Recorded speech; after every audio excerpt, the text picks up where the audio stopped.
I'm being very gentle with my computer so it doesn't freeze up on me mid-show or even at the beginning of the show here. Okay, here we go. Share screen. Share screen. All right, y'all see the title slide there? Indeed we do. All right, Yeah. welcome to Wednesday Night Slides number 57. Got a variety for you tonight. A little bit of old stuff, not much old stuff, a little bit of old stuff, some out of off the beaten path stuff. We'll take a look at some things. We're going to start off though with my new iPhone I just got, the iPhone 15. I got the 15 Plus so I can use it for flying the drone. I didn't go for the 15 Pro. The two iPhones have the same camera, except that the Pro has the optical telephoto, which I didn't think I would need very much for the extra few $100s. I didn't think it was worth it. So, because I'll be using my DSLR for all that stuff. But anyhow, I took the iPhone 15 Plus out on its first trip on Patco. And this is just riding from Woodcrest, New Jersey over to Philadelphia one day. That's not your computer screen. That's all what's on the window of the Patco train. But it did pretty well. This is underground stuff at 9th and 10th and Locust Streets in Philadelphia.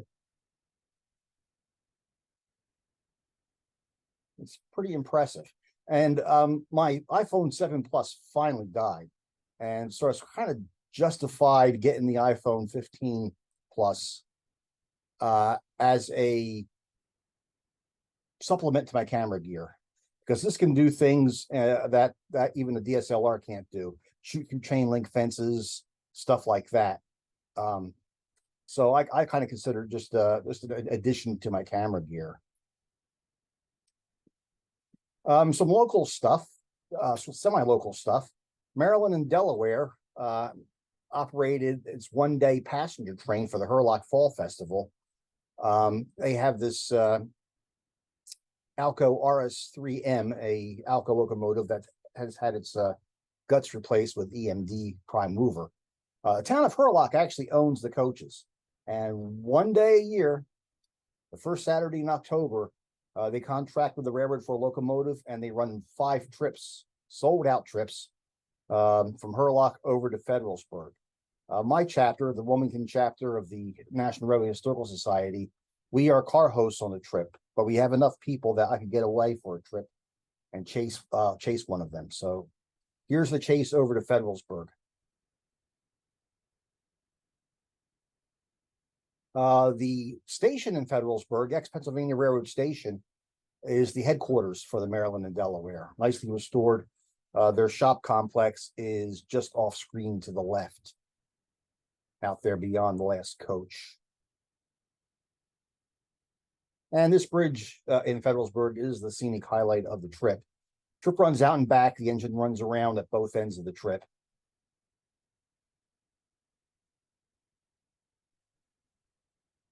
And going past the feed mill between Federalsburg and Hurlock.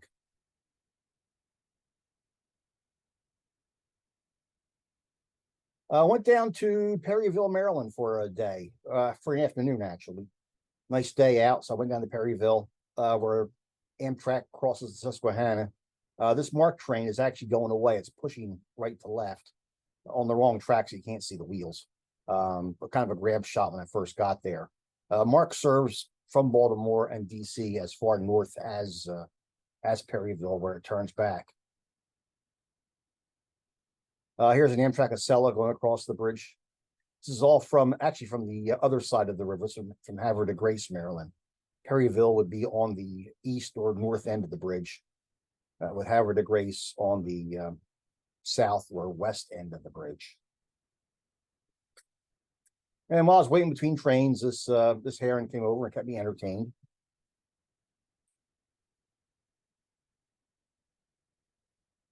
Nice relaxing location with plenty of photo angles.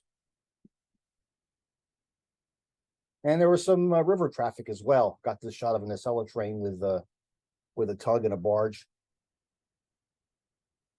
And another barge came down loaded with some kind of rock.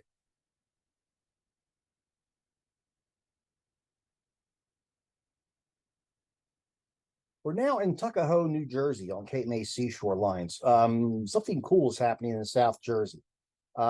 South Jersey, historically, at least from 1933 on, was served by the Pennsylvania-Reading Seashore Lines, which was formed as a joint operation by the Pennsylvania Railroad and the Reading Company, who had duplicate lines all over South Jersey. They decided in 1933 just to consolidate everything under a PRSL.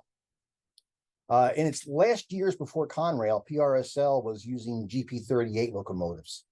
And when Conrail came in, the PRSL engines, 15 of them were scattered. Some wound up in leasing service eventually.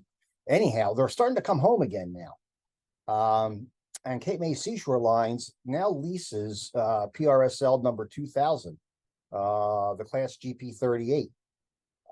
And we did a night photo session with the locomotive down in Tuckahoe. PRSL's paint scheme is pretty basic. It's black with just heralds on the nose and up near the front of the flanks. This is part of a night photo session as a fundraiser for the Volunteer Railroaders Association. They run track car trips over part of Cape May Seashore Lines.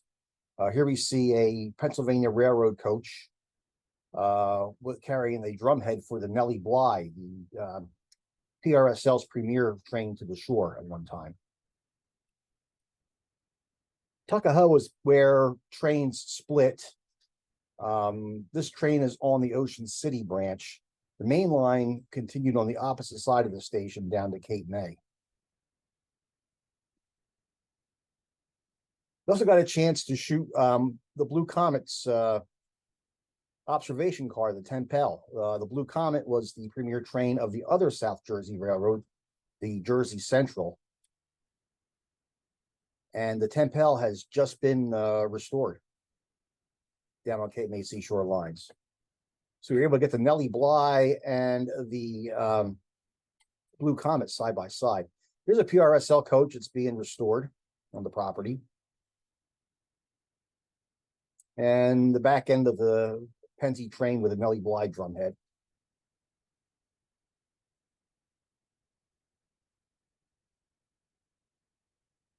However, the 2000 is not the only PRSL engine to come back to South Jersey. SMS rail lines over in Pure Land Industrial Park, they're now leasing the Salem branch between Swedesboro and Salem, an ex-PRSL branch line. And they have owned for a while former PRSL GP38 number 2003. And since they have started leasing the Salem branch as the Woodstown Central, they thought it'd be cool to bring the 2003 over to the Salem branch and run it on home rails. So now we have another PRSL engine operating where it once ran. These are all scenes from a trip it ran between Woodstown and Salem, technically Mannington, for their pumpkin trains. There are two other PRSL GP38s in South Jersey, both over on Cape May Seashore Lines, but neither one of those is painted PRSL. One's painted one's being repainted into PRSL as we speak, and the other is a leaser in a blue and white LLPX leasing paint scheme. Crossing Woodstown Alloway Road, approaching the new station at South Woodstown that the railroad has put in. And this is the runaround at South Woodstown. So we got some South Jersey history coming back home again. Pretty cool. NJ Transit is celebrating its 40th anniversary this year. And as part of the celebration, they decided to do a recreation of the engine change at South Amboy. Historically, trains going down to Bayhead from the New York City area, from New York actually, we use electrics down as far as South Amboy. And then early on, they used steam. Later on, they used diesel. They would change engines here because the wires at the time did not extend below South Amboy. So they decided for as part of the 40th anniversary to recreate the engine change. So here we see NJ Transit's locomotive in its heritage wrap for the Pennsylvania Railroad, which was the owner of the line to South Amboy, coming in, and on the siding there are the last two active NJ Transit F40s, and they will take the train on to Bayhead on this day. So the train pulled in and they started to take it apart and do the engine change. Back in the old days, up until 88, when the engine changes ended, they could do this in about 5 minutes. It took them the better part of an hour to do it on this day here. Not quite as efficient.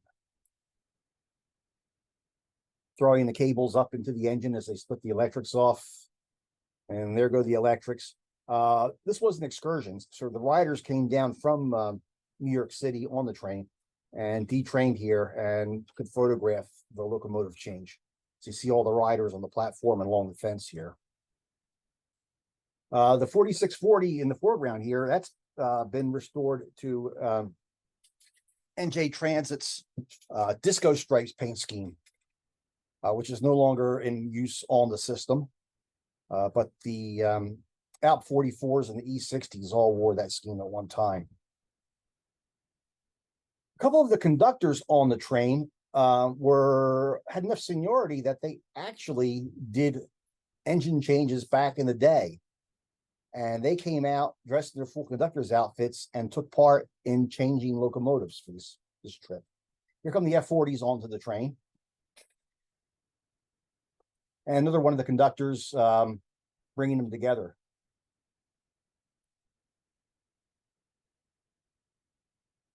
And then what used to be a one-man job now involves about 8 guys to get the everything hooked up.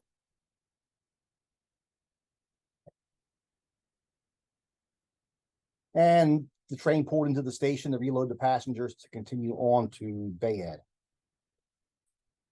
And here it is passing the South Amboy station on its way south.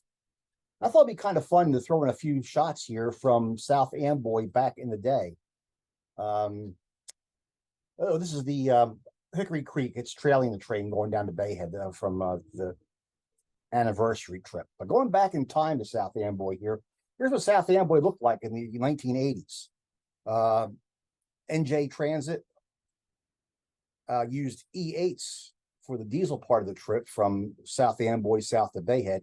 This is the old South Amboy engine facility. Ex-Southern Railway Crescent E8 there on the right-hand side.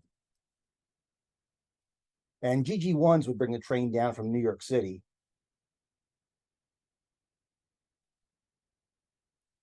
Here comes a GG1 into South Amboy, crossing over the Raritan River. And another GG1 coming into South Amboy.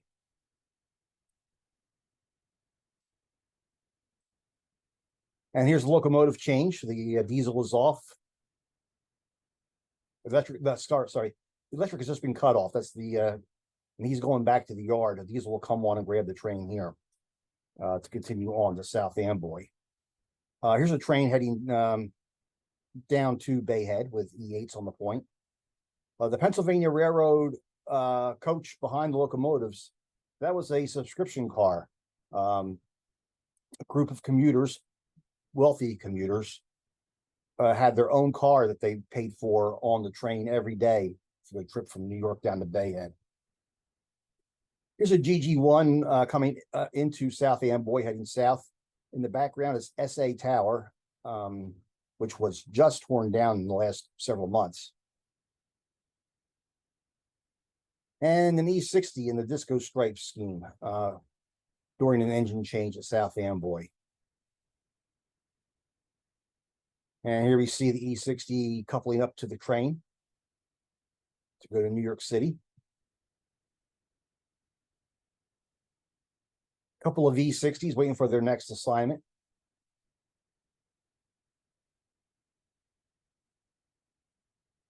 And a little bit later, this is an Alp 44 going through South Amboy.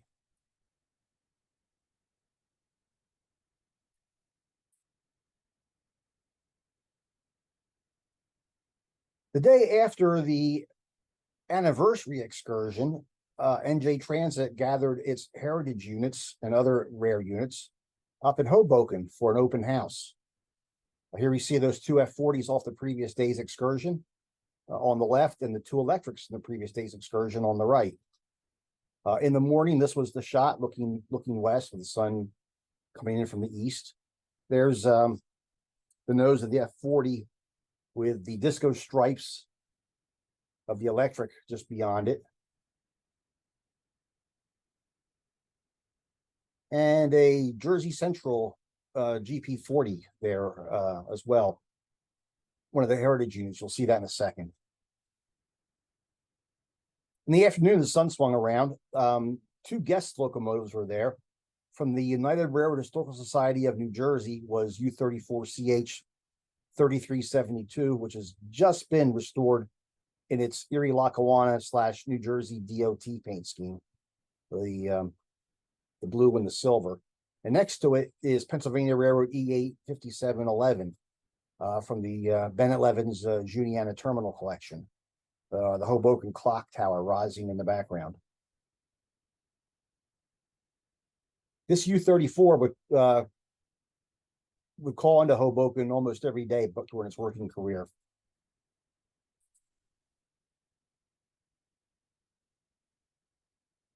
Also on display were two of NJ Transit's Jeep 40s that have been painted. On the left is 4101, painted in the New Jersey DOT paint scheme that was used just prior to NJ Transit taking over in the early 1980s. And then on the right is 4109, which is actually an authentic Jersey Central locomotive, still in service on NJ Transit and restored back to its CNJ colors.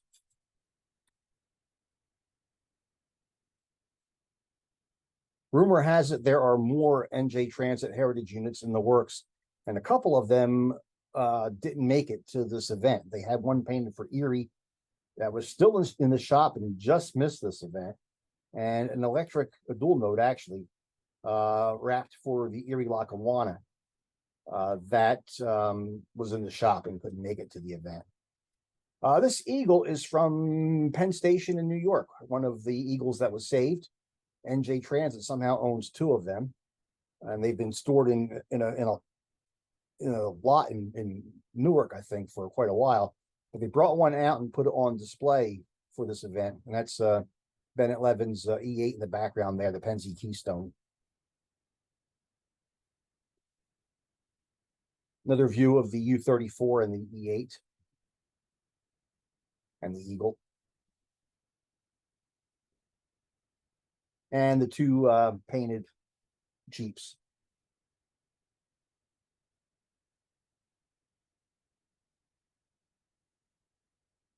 Changing gears again, I had a chance to chase once again 2102, ex-Reading Company 484, now operated by the Reading and Northern, usually found when it runs on trips going from North Reading, Pennsylvania, up to Jim Thorpe, Pennsylvania.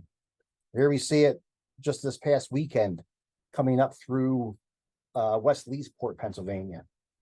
This is also in West Leesport.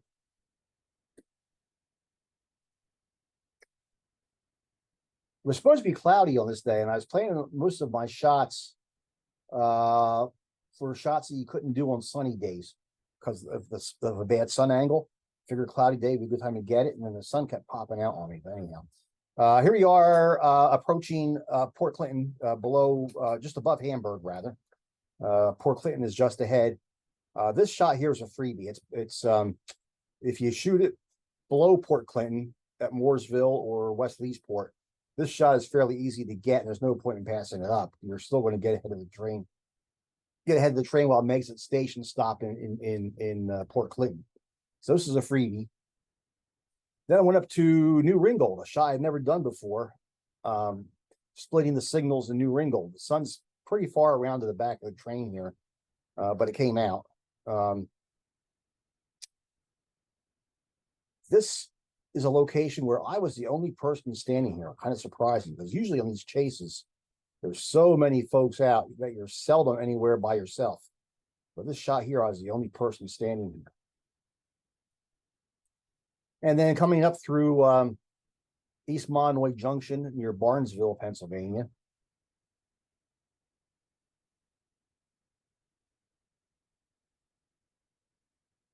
And I finished off the chase at Halto Lake outside of Nesquehoning, Pennsylvania.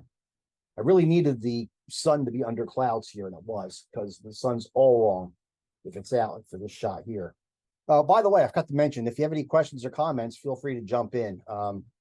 Hit your space bar to unmute yourself, ask your question, make your comment. Very nice pictures. Thank you. I like the from foliage in the background. Yeah, it was good day to be out. This was a kind of a triple header day for me, and everything timed out well. I chased 2102. I then had a banquet to do for the Pottstown and Reading chapter back in Reading. The train was running just a few minutes late, coming up here through Nesquehoning. I still made the banquet only about 5 minutes late.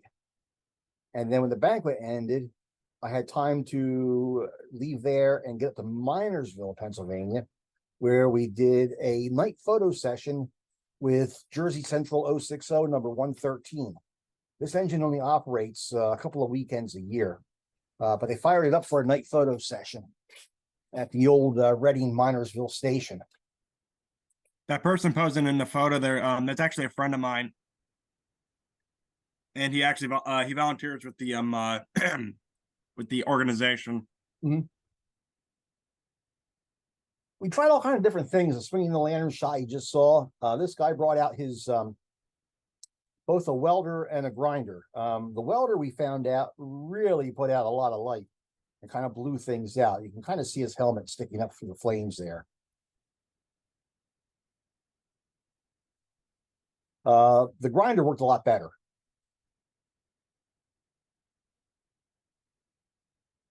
We did a few different angles on this. This is once again with the welder. This shot here, I intentionally put one of the flashes in the shot on the right-hand side there, just to add a little bit of depth and interest to the shot. And then once again with the grinder.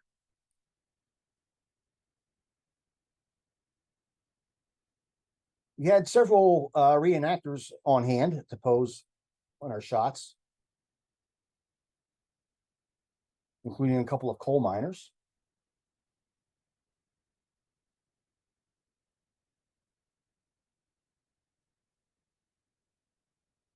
And we did a couple of interior shots inside the Minersville Depot as well. Back outside again, we did some close-up shots of the crew. And there's the entire crew that was on hand for the evening.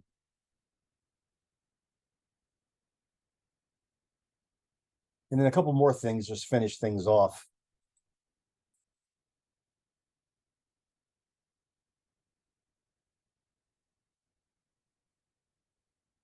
But the big event this past month was a Pete Laro charter on the East Broad Top Railroad.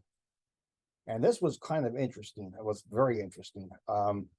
Pete brought out his usual assortment of tricks, antique cars, reenactors, and we had a good old time. Here you see the train going north out of Orbisonia, Pennsylvania, going under the bridge at McMullen Summit. Another angle at McMullen Summit.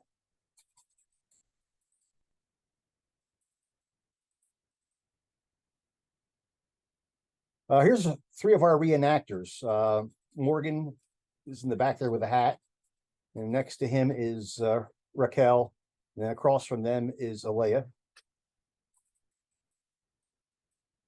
And this is actually with the cell phone.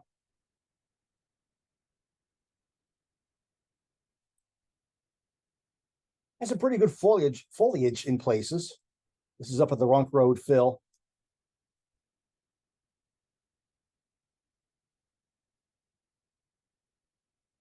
And then Pete allows drones to fly on certain shots. You can't fly them all the time because the noise of the drones interferes with the videographers. But he on two different run-bys, he allowed drones to fly. Here's one of them with a train on the Runk Road Fill.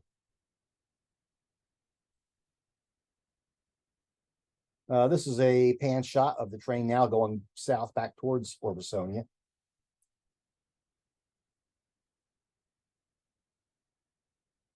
And another drone shot also on the Runk Road fill. Back to the station for our lunch break. That's the guy on the right is Dave Dimitrovich. He is the chief mechanical officer of the railroad and the engineer on 16 most of the day. For the lunch break, it takes the crew about 2 hours to get the train rewatered and prepped and ready to go back out again. So there's a 2-hour lunch break. While most folks took off for the full 2 hours, some of us used the first hour to take some more photos. We had the reenactors, we had the cars. So here's Aaliyah in the cab of the 16. Some of Pete's workshops involve World War II stuff, other period stuff, pinup stuff. And he combines a lot of that into his railroad trips when he gets the chance. There's Aaliyah.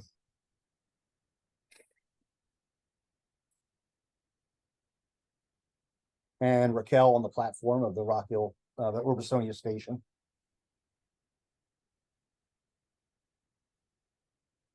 There's Aaliyah, and that's Pete, actually. Pete Laro himself in the driver's seat there.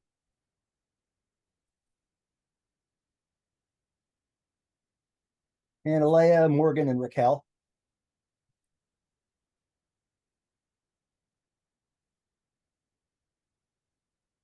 There's Aaliyah applying some lipstick.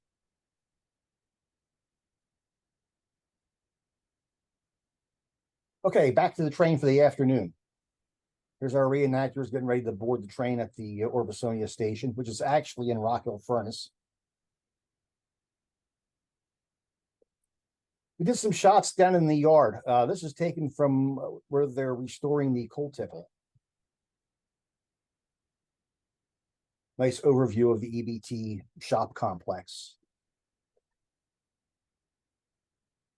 And these old piers have been have kind of appeared as they've been doing the rehab work. So I've kind of framed it up with them. This is the north end of the tourist operation up at Colgate Grove Y near Shirleysburg, Pennsylvania.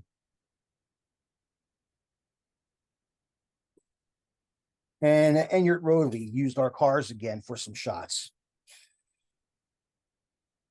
This is an amazingly busy road. The railroad has to shut down the road for about 5 minutes for each run by. And there's quite a backup of cars waiting to get through when we're done. It looks like it's not a well-used road, but it's very well used. Another view at Enyart Road.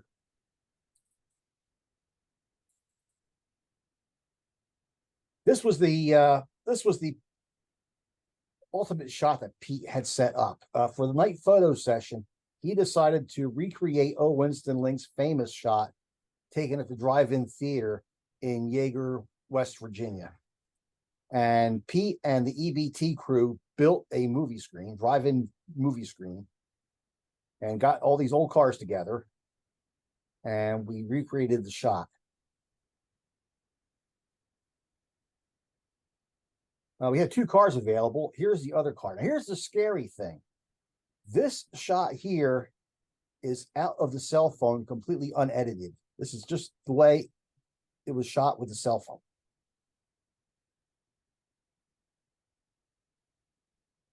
Because these shots were so tight, only 2 people at a time could take either car. So the engine was sort of just sitting back there static. But then once everybody was done, we pulled back and actually did run-bys with the engine running behind the cars here. And because folks were shooting video, Pete put an actual movie up on the screen. The other 2 scenes had a fixed photo of an aircraft on it.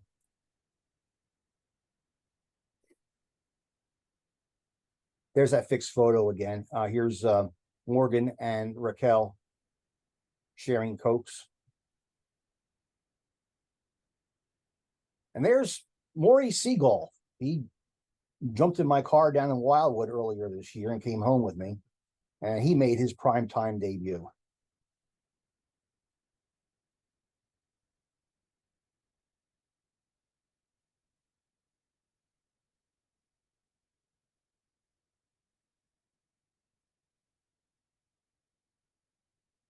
then we took some time afterwards just to do a few more vintage shots.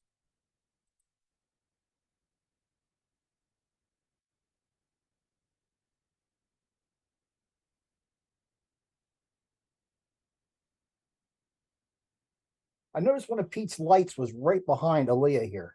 So I went around behind the direction we weren't shooting and put the light behind her to get this like rim light on her hair. It turned out pretty well.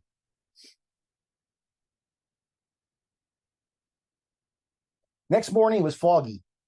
And here we are at the Orbisonia station as our northbound train is arriving. Down by the coal tipple. The building on top of the coal tipple there, the original building vanished about 30 years ago, maybe. The Friends of the East Broad Top have rebuilt it. The plan is to put tracks back up to it again, but they're not going to shove coal cars up there. It's just for looks. It'll be actually trucks will actually go up there, dump the coal. But they plan to reopen the coal tipple to actually serve the EBT engines in the future. Back up to Runk Road, we had our antique cars up there posing for photos.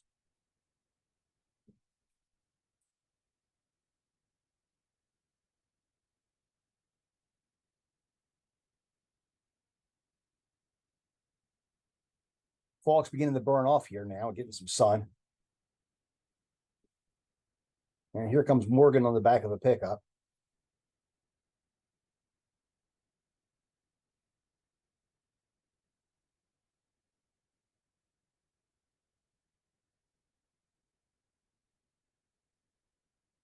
And a few more scenes from the Runk Road fill with the train heading south. Once again, back at Orbisonia for lunch, a few of us skipped the first hour of lunch break to do some other shots.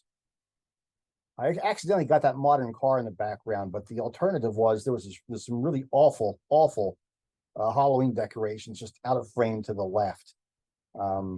So I was so worried about them, I didn't notice the car on the right. And the car owners were great. They brought these like really expensive old cars out and pretty much let us do whatever we wanted to do with them. The only thing we couldn't do is drive them. Everything you saw with trains going by them, the owners posed the cars, and then our reenactors got into the cars.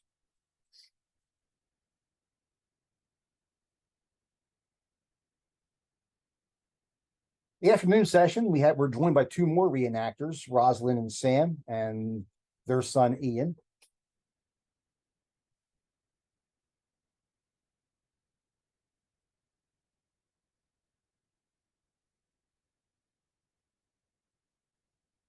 And did a few shots here at the station before we headed back out again. There's Ian, Rosalind, and Sam. Oh, then Pete wanted to recreate a shot that was taken many years ago up in New Hope, Pennsylvania, of a soldier kissing a girl. So Pete got the unlucky job of being the guy posing the shot with Aaliyah.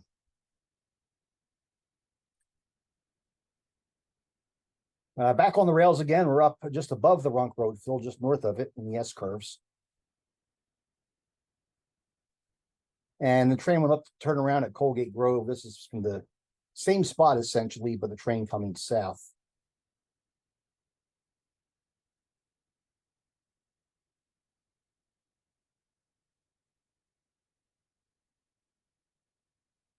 And back onto the Runk Road fill now from the west side.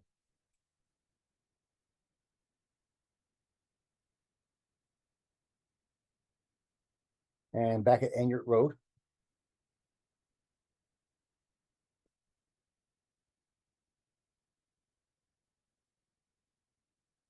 Back to the depot.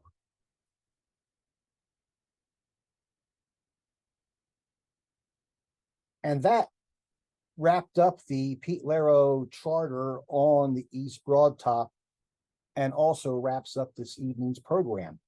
Next show will be November 15th. That's actually the third Wednesday. The first is a Wednesday, so it comes up pretty fast. But That's also a full week in front of Thanksgiving. It's not like Thanksgiving Eve or anything. So November 15th will be the next show. I'm going to sign off now for everybody who's watching the replay on YouTube, and we shall take some questions here.